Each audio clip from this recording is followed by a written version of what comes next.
Hi guys, thanks for tuning into this episode of the Nick Egan Times. We have an awesome guest on this episode. We have Jennifer Edwards. Jennifer has her own fabulous flower and design business in Nashville, Tennessee. Jennifer is a youthful spirit, curious explorer, widely creative being whose weakness is ice cream, chin dimples, and a sense of humour.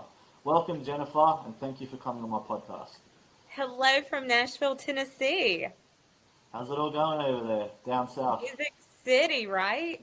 Yeah. It's weird like everywhere else, but not well, weird is and it's not the normal cadence that we usually have. But I will say this, the thing that's kept us going, it's a town of music.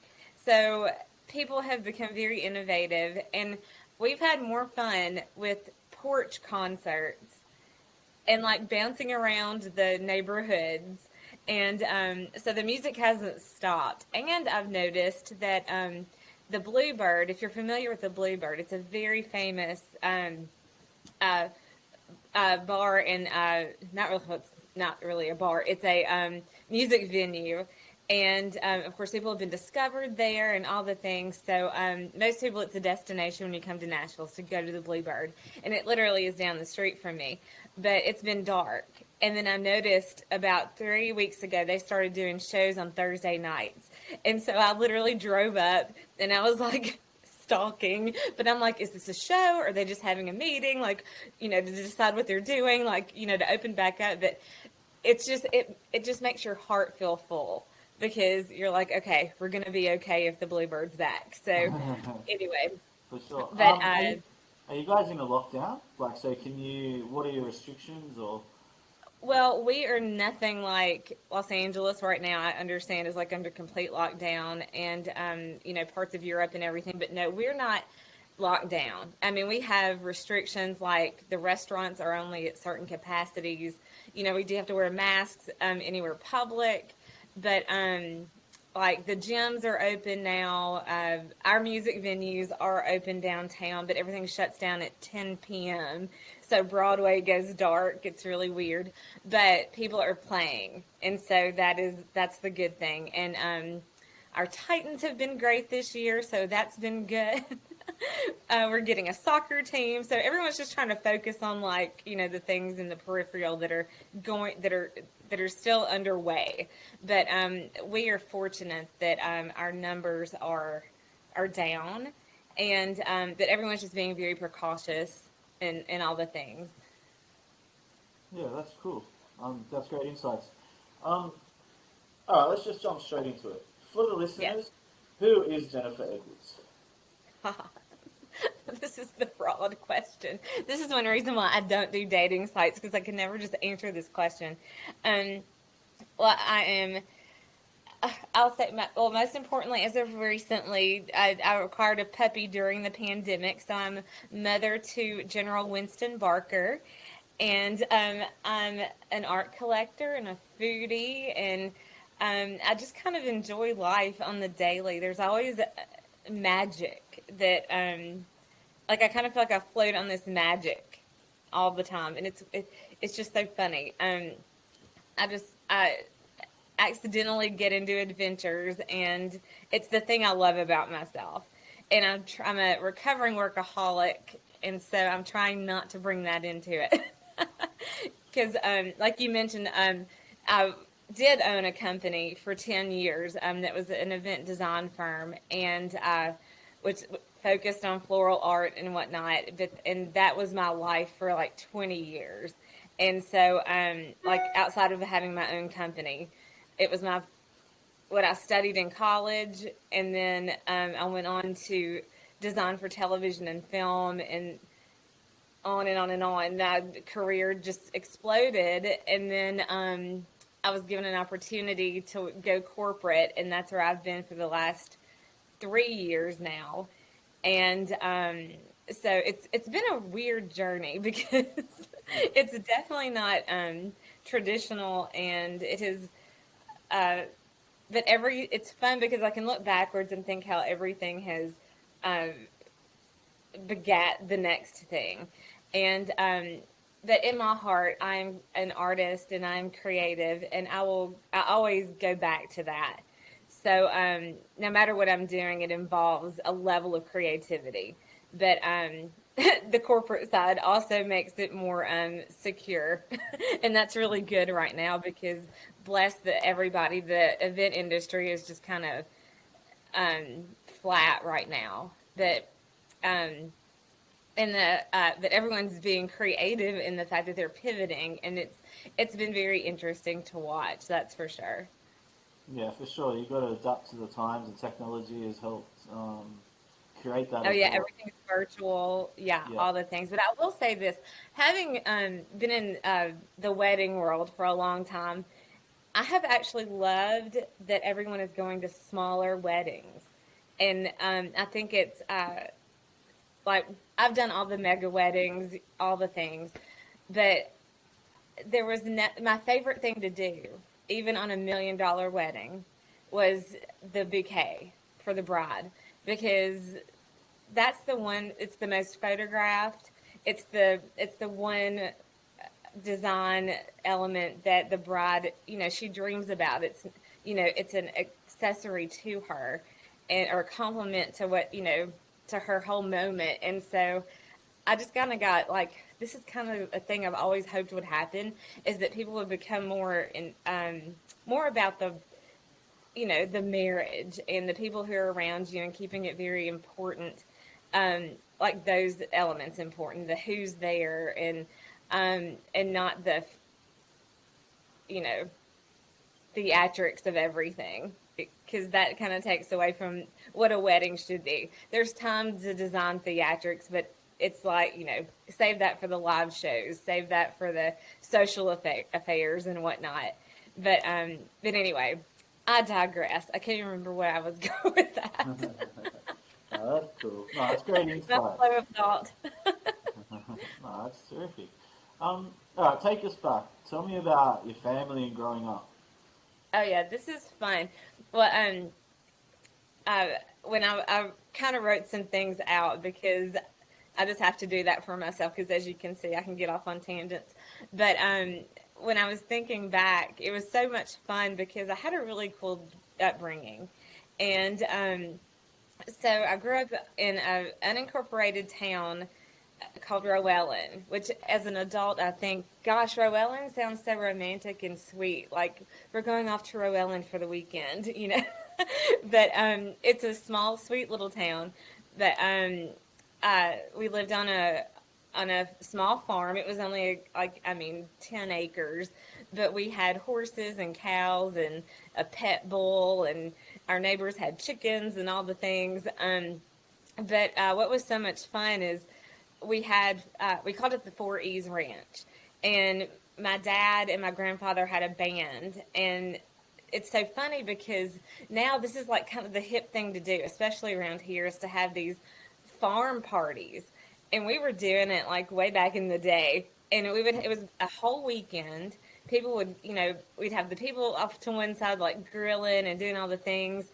The kids, we'd be uh, getting hauled around in the pony cart by Slim, who was the gentleman who owned the gas station down the road, and he had a famous mule named Elrod, who he drank Dr. Pepper out of a pipe. So people would come from all over to watch that. But but we had the best times because we did it every summer, and it felt like we did it maybe we hosted them maybe 2 or 3 times a summer. But it was the best. It was, the bonfire, the singing around the campfire, and it was like a full band. Like it was incredible. And uh and then we had I always joke to people, I'm the heiress of the Four E's Ranch Worm Farm. We had there was a river that people would go to, and they would pass by where we lived to get to it. And so Daddy was just real, entrepreneurial, and he was like, "Well, I'm gonna get red worms, and we're gonna sell them to people going on their way to the thing." So I would go out there as a little girl, and I would pull the pull the worms apart because they multiply. And so I would tell him I was, doubling our profits. So, but I recently found a business card, and it is one of my treasures. It is so funny, and so anyway, uh, that was those are my humble beginnings. And now, it's so funny. I think about myself as a child because I was always the one. Like I have a sister, and she was very, she read a lot and she kind of kept to herself, and I was like, the social one, but there was no one to be social with. So I would spend hours in my bedroom, just like, creating plays, making outfits, like reorganizing my mother's china cabinet was a thing I loved to do for some reason Sure. that I realized. And then, of course, performing musicals and routines and whatnot on the front porch with friends when they'd come over. But I'm like, I was always wanting to get out. Like, like I couldn't wait to leave West Tennessee. But I just love to think of that little girl though, because I had so much fun in my little dreamland. So I kind of created my own little world, and as an adult, I kind of still do that. But my career actually afforded me opportunities to do the whole private jets here and there and everywhere, and entertain just some of the most incredible people, like philanthropists of this country that are, bazillionaires, but like getting to peek into that life and think about where I came from is just so fun. Yeah. And, with those pinch yourself moments. But Yeah.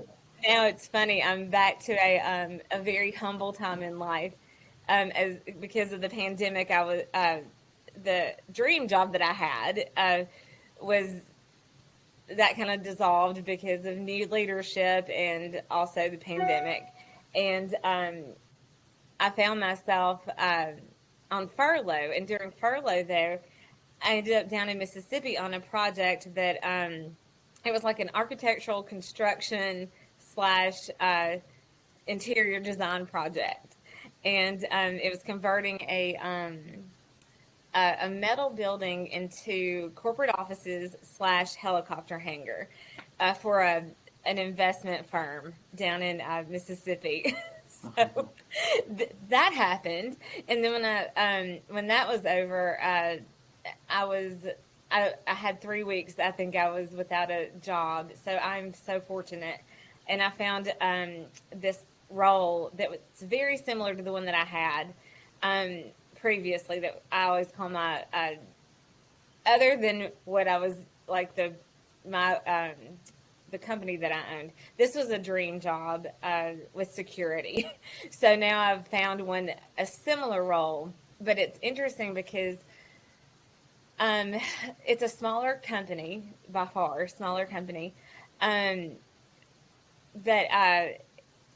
it's going to allow me not to be a workaholic, and I think that's something. It's like Workaholics Anonymous here, but I want to be able to. I want my life and everything else to trump that, and I take it very seriously. But it's like I do it for I work and then I put it away. Whereas used to it was 24/7, and and that's how it's always been my whole career. Because when you own your own company too, you can't help but it be like 24/7. And I loved it, and I accomplished everything I wanted to with my company except for designing a runway show. That's the only thing I haven't done.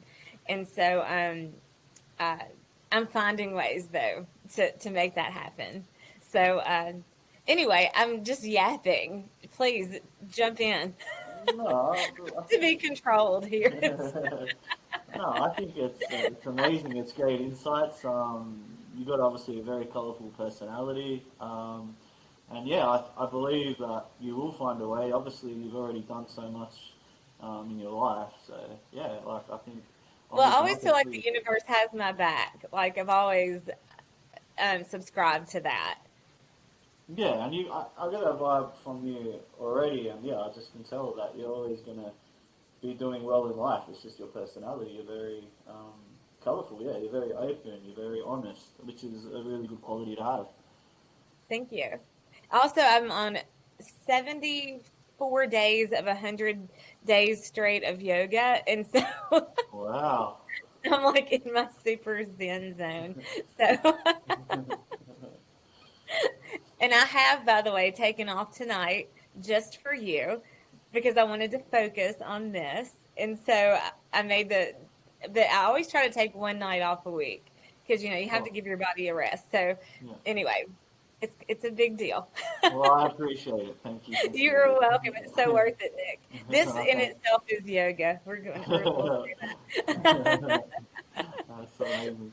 Have you done? Obviously, you're talking about the jets and shuttling, so I guess that question is sort of semi-irrelevant.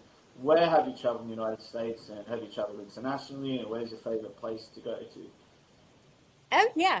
So funny enough, I'll go kind of backwards. In December I was in Vail, Colorado. It's funny, during this whole year I have been wanting to be in the mountains. Sure. And I think it's because usually our go-to is always to go to the beaches. So during the pandemic, I actually got a little bit of travel in, but like I said, I was in Vail in December, and uh, snowmobiled for the first time. Like I've skied, of course, but snowmobiled for the first time, and then and in fact, when I was there, I was on top of a mountain, and that's where I got the call for the job that I have now. Wow. And so it was like, again, it's just like these little magic moments that like happen, and I love it. And I hope that happens for everybody. I hope that's not just me, but I hope everyone thinks that of their life because it's so true. But Asheville, North Carolina did a girls' weekend with. They have a 40,000 square foot spot, the Grove Park Inn. So so we did that, and then Montana, which was amazing. That was in June, and I everyone needs to go to Montana. Um, let's see, Aspen, Colorado. I went fly fishing there last year, I believe. Gosh, was that last year? Or no, the year before last. My goodness.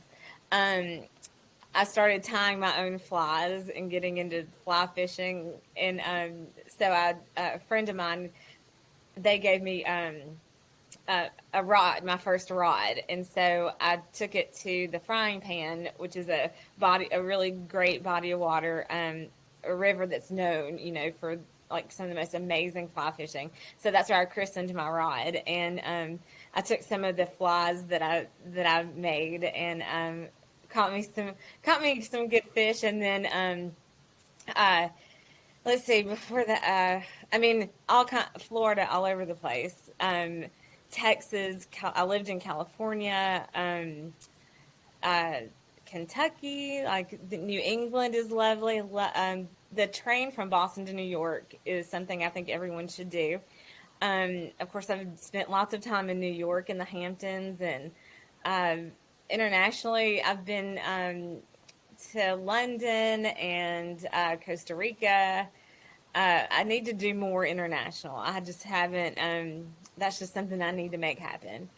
And it's funny, when I was in London, I was supposed to have gone to Paris, but the hovercraft or whatever it was during the days of the hovercraft. I mean, I was younger, and it went on strike, and so we couldn't go. So that was such a shame. But I made a dear friend over there, and she and I have been friends since we were 16. And we've been in each other's weddings, like that whole thing. So there's no reason I shouldn't be going back and forth all the time to see her. But it's funny because they come over here a lot more than, I don't know. I think it's the more of the European way of living, to travel so much more. And so she's been over here quite a few times. In fact, they got married over here. But obviously, I've lived in Mississippi for a little bit. I lived in Georgia. Um, I mean, I feel like I should have done this, but I feel like I've been to most all the states. I haven't been to the Dakotas, and I haven't been to Washington State. Yeah. But honestly, I think I've been everywhere else. Cool. It's amazing. I've driven across the country 5 times, so that helped. Yeah, for sure. That would have given you a lot of places to go to. That's for sure. Yeah. Um, Oh, Arizona. Now that's a lovely one. And I was surprised at how much I liked it. I was in Scottsdale, and then of course took a drive up to Sedona, and which again everyone should do that. It's just a beautiful part of the country, and everything they say about Sedona is so true. There's just like this vibe there. And people go there. I don't know if you know this, that people go there all the time to do like retreats and like get zen and all the things. And so you always yeah. meet people that are on their way to a retreat or coming back from one, or you know. So anyway, it was a fun experience. And there's a restaurant in Sedona called Elote, and it's and I'm forgetting the chef's name. I believe his first name is Jeff, but I can't remember his last name. But anyway, I completely offended him unknowingly, and it wasn't it wasn't even like an intentional. But I met this guy at the bar because I was there by myself. I was actually there for work scouting.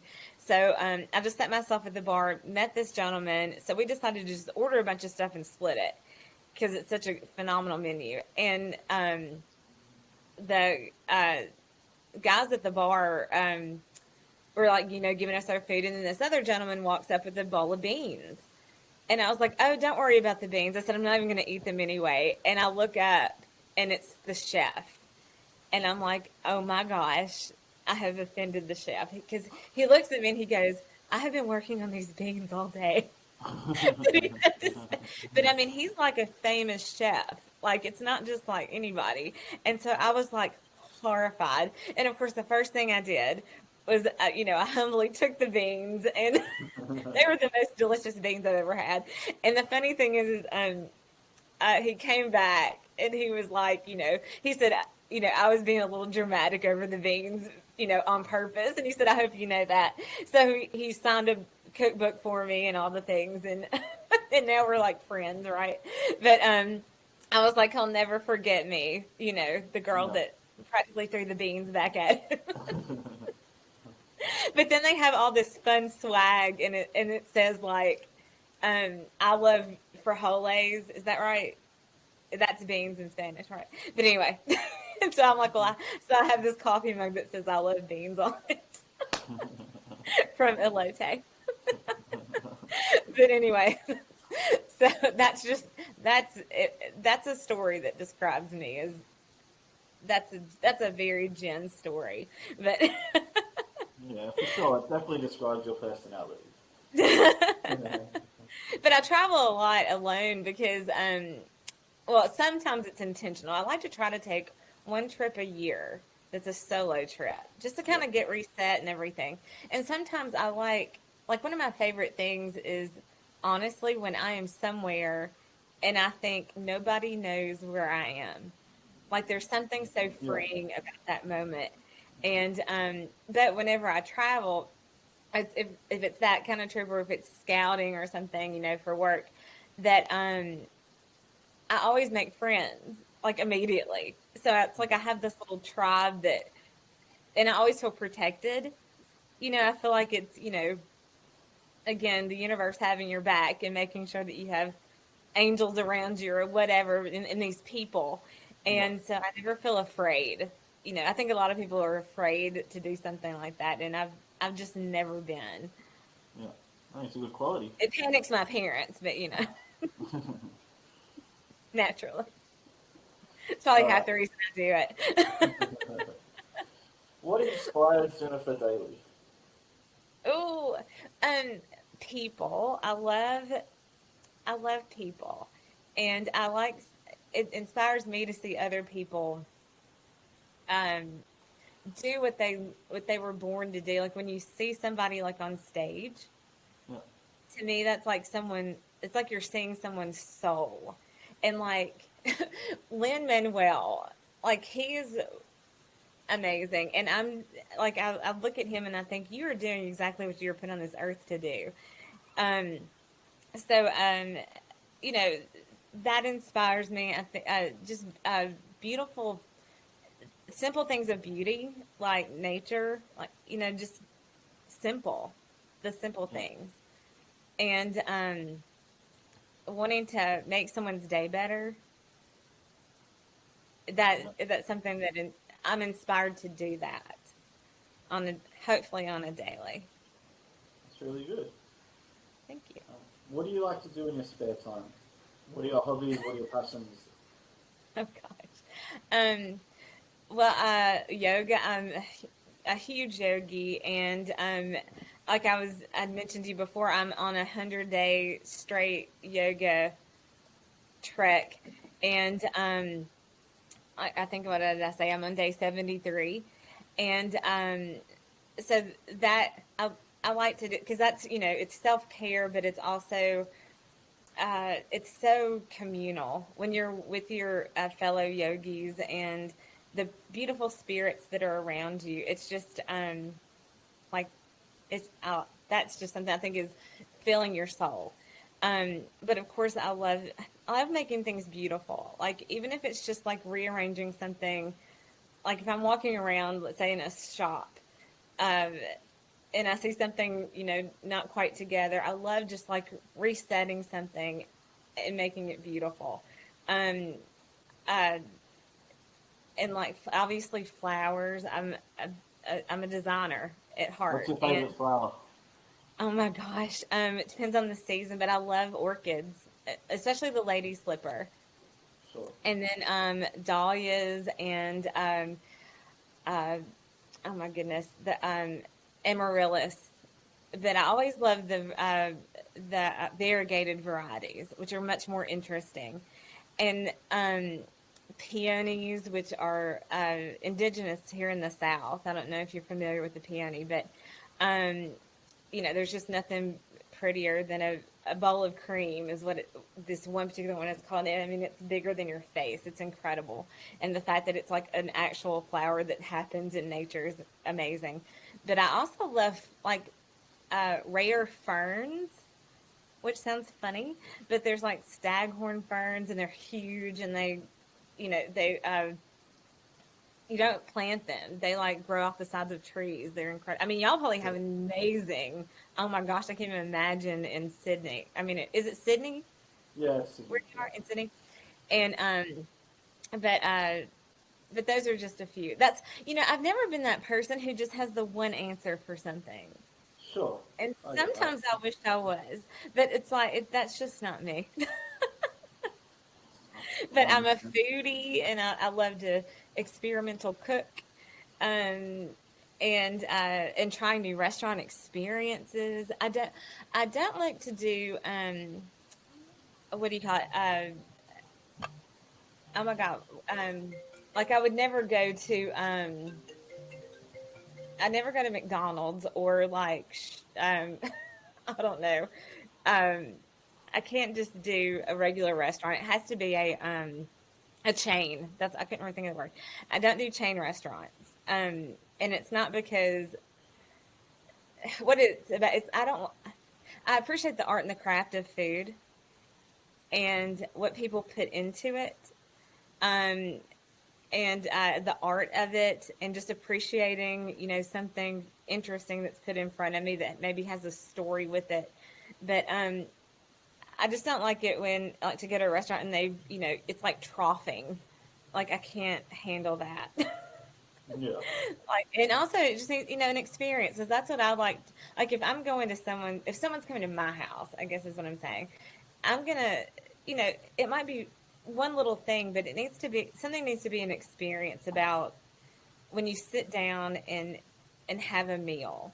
And I think if you're going to spend money, that I want my money to go towards supporting our farmers, supporting local, and all of those things, and being, it, at the same time, uh, nurturing your body, and so putting good things into it, and interesting things if the opportunity allows. So, you know, Yeah, for sure. I mean, it's we're such a culture of culinary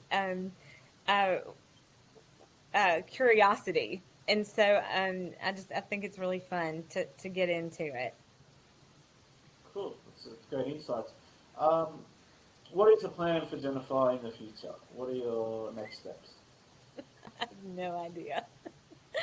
I think that's the fun part is I'm not sure. It's so funny because I've always been on a path. Yeah. Like and for the most part I've forged that path, myself, having, owned a business and all of that. And then kind of set forth for me when I started, in the corporate world. And I thought I would be there until I decided to retire. And now that that's changed, um, I mean, obviously I have a new career path and I do, and I love it. It's awesome. It's a different field, but I'm doing the same thing as I was doing for the healthcare company. Now I'm in law or the legal arena.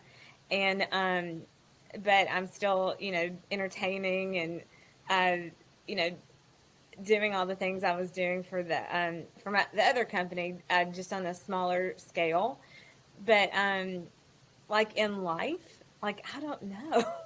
Yeah. Everything's so strange now, and I feel like maybe we're all feeling that way Yeah. because we don't really know. It's like what's around the corner. Like I don't know, but I mean, I do hope someone scoops me up. That would be kind of fun because I think I'm finally ready for a partner in crime, and so maybe it's that. Maybe that's the adventure that I haven't really. I mean, of course, I've dated and things like that, and I was married a long time ago. But like, I think I'm ready again. That's awesome. Well, I hope that So, works out so for you. maybe that's the next great adventure is, me as a wifey poo. I don't know.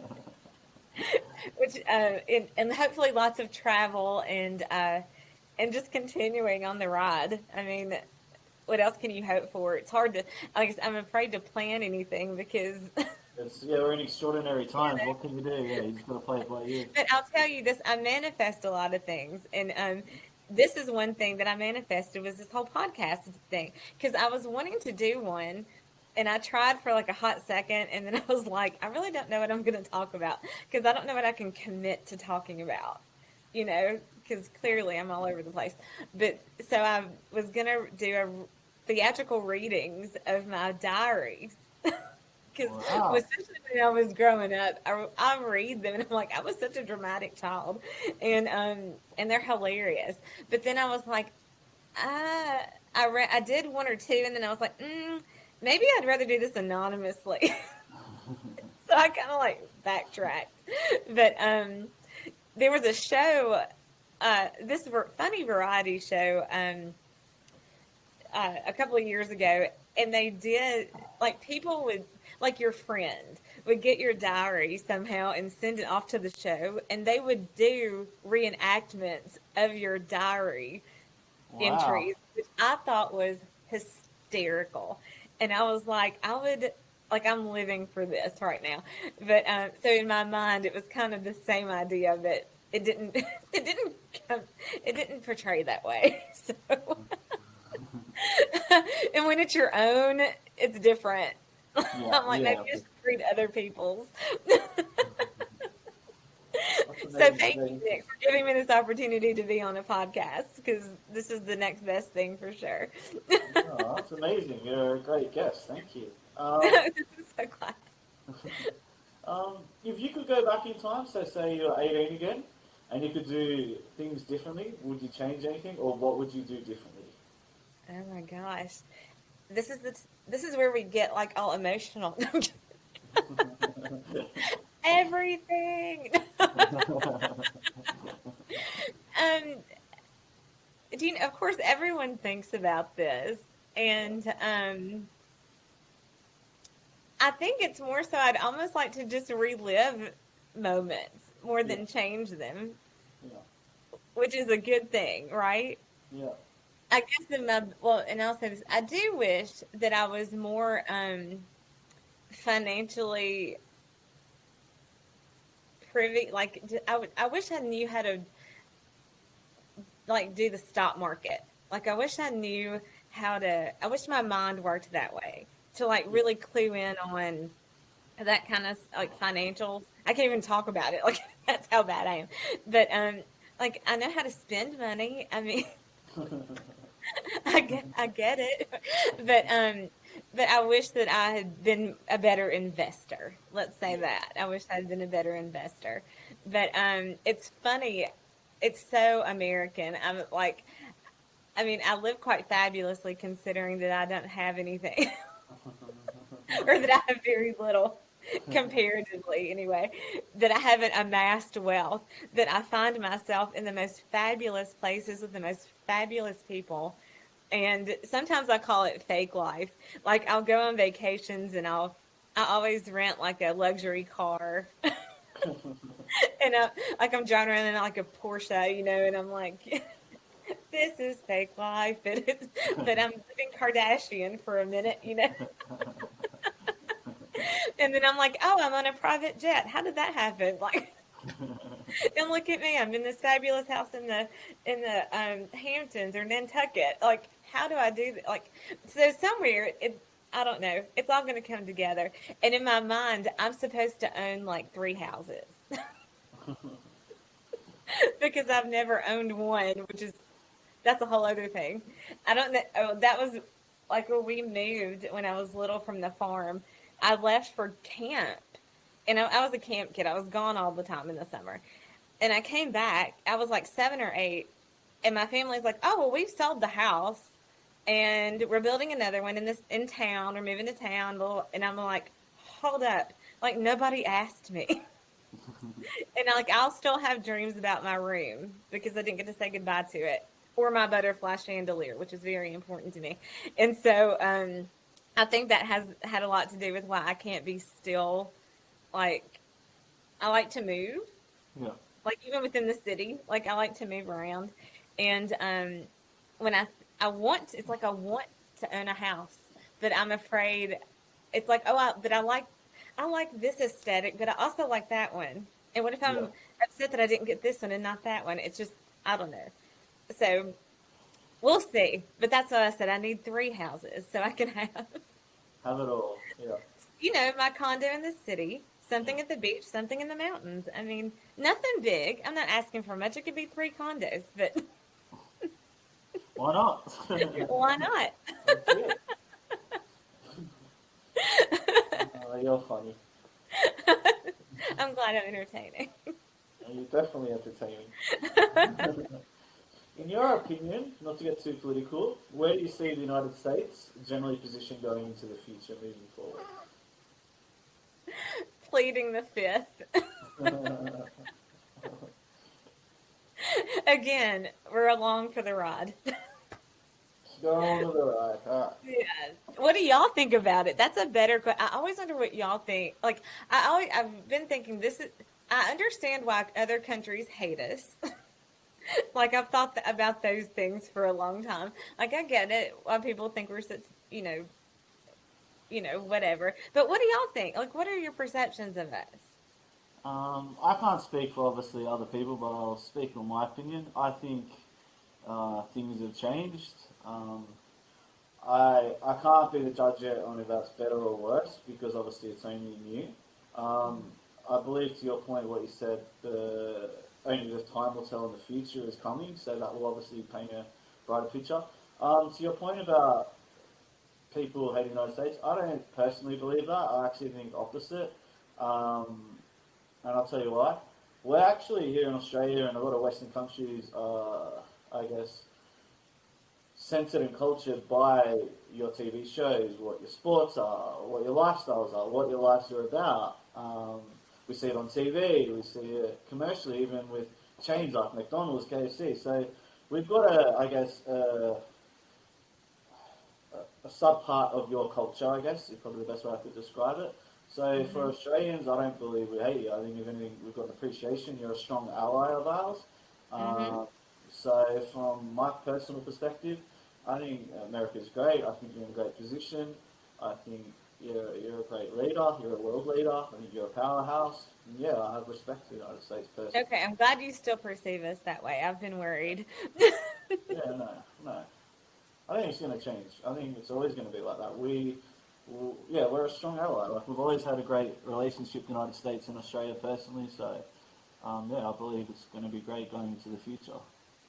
Well, we are very resilient. I will say that. And I think, honestly, with the pandemic, the best thing to come out of it, I think, for everyone, though, is community Yeah, and taking care of each other. And, there's a lot of good things. And I think it's made us less, I think with the time that we've been able to take to kind of breathe, even though it's not, you know, I hate that it's a plague that's making us do this, but being able to kind of reset, yeah, I think has been a blessing. And but we'll see. I mean, I have confidence in, Biden and Harris, and we'll see what happens. We'll see what happens. yeah, for sure. Because what can we do? We have to. We have to do better Yeah, you can only control what you can and control, move and forward. yeah, exactly. That's great insight, Sam. Thanks for your opinion. Um, Jennifer, thank you for joining my podcast. I do appreciate it. You've been Nick, great. Thank you. this is a good time. It's Okay. happy hour in, well, no, it's happy hour here. Yeah, It's brunch time there, yeah. but either way, we could have a drink. So virtual cheers, toasties. Virtual cheers to you. Oh, well, tell me this. What's a cheer? What's a toast that I would say in Australia? Cheers. Like, what do you? Just Oh, say cheers. Or cheers, mate. I don't know. Just the cheers. Yeah. Just say, commonality. Okay, yeah. Cheers. Yeah. It's worldwide cheers, I believe, in English-speaking countries. So. there you go. I love it.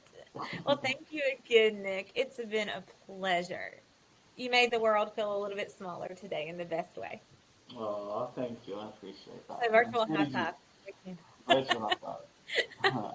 I'll speak to All you right. later. Take care. See ya. Bye.